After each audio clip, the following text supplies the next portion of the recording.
মঙ্গলবার মালদা আইটিআই কলেজে অনুষ্ঠিত হলো প্রধানমন্ত্রী ন্যাশনাল অ্যাপ্রেন্টিসশিপ মেলা 2026। মালদা আইটিআই কলেজ এবং জেলা প্রশাসনের যৌথ উদ্যোগে আয়োজিত এই মেলা আনুষ্ঠানিক সূচনা হয় প্রদীপ প্রজ্বলনের মাধ্যমে।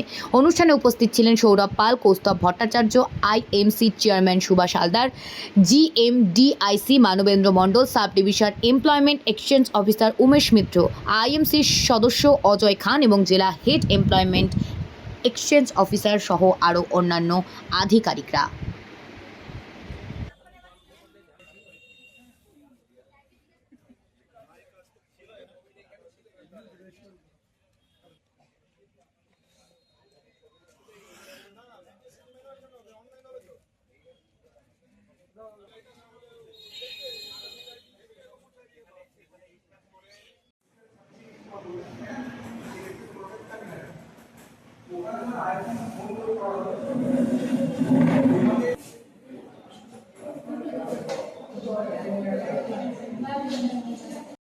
আমি এসেছি আজকে আইটিআই কলেজ। ওখানে আমরা ইংলিশ বাজার আরএমজি থেকে ট্রেনিং করেছি সেলাই। ওখান থেকেই ম্যাডাম আমাদেরকে বললেন যে আজকে একটা জব ফেয়ার ওখানেই আসলাম। তো স্যাররা বললেন যে একটা ইন্টারভিউ নিল। ইন্টারভিউ মাধ্যমে বললো যে আমার কালিয়াচকে বালিয়াডাঙ্গাতে একটা ট্রেনিং করা হবে, যে প্র্যাকটিক্যাল, যেটা থিওরি আমরা এখানে করলাম, তো প্র্যাকটিক্যাল একটা নেবে, ট্রেনিং করাবে। তো প্র্যাকটিক্যালের মাধ্যমে আমরা আরও সিলেক্ট হবো, বা আদার্স ওরা স্যালারি আদার্স সব কিছু ওখানেই ডিসকাস করে নেবে, এটাই। আর এখানে জব ফেয়ারটা হয়ে আমাদের মহিলা পুরুষ মানে উভয়ই সবাই খুব উপকৃত হব।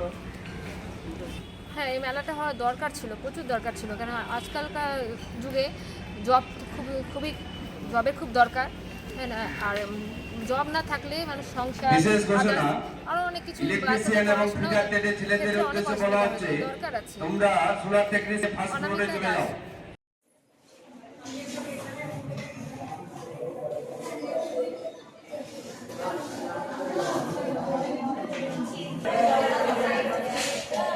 আমাদের এখানে গভর্নমেন্ট আইটিআই মালদাতে প্রধানমন্ত্রী ন্যাশনাল অ্যাপ্রেন্টিসশিপ মেলা অনুষ্ঠিত হচ্ছে, এবং তার জন্য প্রায় 13টা ইন্ডাস্ট্রি আসার কথা, এবং এখন অবধি তারা এসে পৌঁছেছে মোটামুটি 9টা মতো ইন্ডাস্ট্রি এসে পৌঁছেছে। আরও 1-2 ইন্ডাস্ট্রি কথাবার্তা বলেছি, তারা আসছে।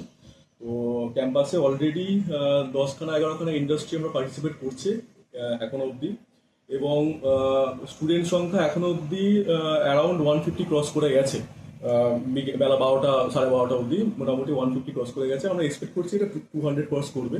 এবং এখানে যা যা ভ্যাকেন্সি ক্রিয়েশন আছে সেগুলো বেসিক্যালি পলিটেকনিকের কিছু ভ্যাকেন্সি ক্রিয়েট আছে, আইটিআই ছেলেমেয়েদের কিছু ভ্যাকেন্সি ক্রিয়েশন আছে, এবং যারা ভোকেশনাল পাস আউট যারা ক্যান্ডিডেটস তাদের কিছু ভ্যাকেন্সিস আছে, অ্যাজ ওয়েল অ্যাজ যারা শর্ট টার্ম ট্রেনিং যারা করে 1 বছর কিংবা 6 মাসে, তাদেরও ভ্যাকেন্সি ক্রিয়েট করা হয়েছে। এবং যারা 10-12 পাস আউট আদার্স ক্যান্ডিডেটস তাদেরও আমাদের এখানে ভ্যাকেন্সি আছে।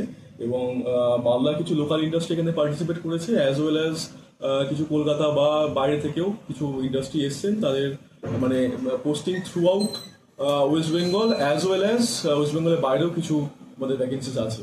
তো মোটামুটি পার্টিসিপেন্ট সংখ্যা এখন অবধি ভালোই, খারাপ কিছু না। না, সে তো মানে এখন যেহেতু বেশিরভাগটাই আমাদের এখানে টেকনিক্যাল লাইনে পড়াশুনো, আইটিআই পলিটেকনিক বা শর্ট টার্মেও মোটামুটি টেকনিক্যাল লাইনেই পড়াশুনো। তো সেক্ষেত্রে বলা যেতে পারে যে এখনকার টেকনিক্যাল লাইনে এখনো স্কোপ অনেকটাই আছে আমাদের এখানে, অ্যাজ ওয়েল অ্যাজ যে ইন্ডাস্ট্রিগুলো আছে, ইন্ডাস্ট্রিগুলোর মোটামুটিভাবে ভ্যাকেন্সিও অ্যারাউন্ড 1000 ভ্যাকেন্সি আমরা এখানে ক্রিয়েট করেছিলাম সব মিলিয়ে। হ্যাঁ, এবং প্রিভিয়াস এক্সপিরিয়েন্স থেকে বলতে পারি যে বেশ কিছু ক্যান্ডিডেটস আমরা পজিটিভ ফিডব্যাক পেয়েছি, যারা বাইরে গেছে সেখানেও পজিটিভ ফিডব্যাক পেয়েছি। মালদার নিজস্ব ডিস্ট্রিক্টে যারা আছেন তাদেরও এখন অনেকেই ভালো ভালো পজিশনে আছেন। এবং যারা ধরুন বাইরে গুজরাট কিংবা হরিয়ানা কিংবা মধ্যপ্রদেশ সেই সব জায়গাতে যেগুলো ভ্যাকেন্সিগুলো ক্রিয়েট হচ্ছে, রাজস্থান, এবং সেখানেও যা যা ফিডব্যাক আমরা পেয়েছি আমাদের প্রিভিয়াস পার্টিসিপেন্টসদের কাছ থেকে, that is also very good. So আশা করছি এবারে যারা মানে পাবে, যারা স্কোপ পাবে, আশা করছি তারা বেটার জায়গাতে পৌঁছবে ওই দিন।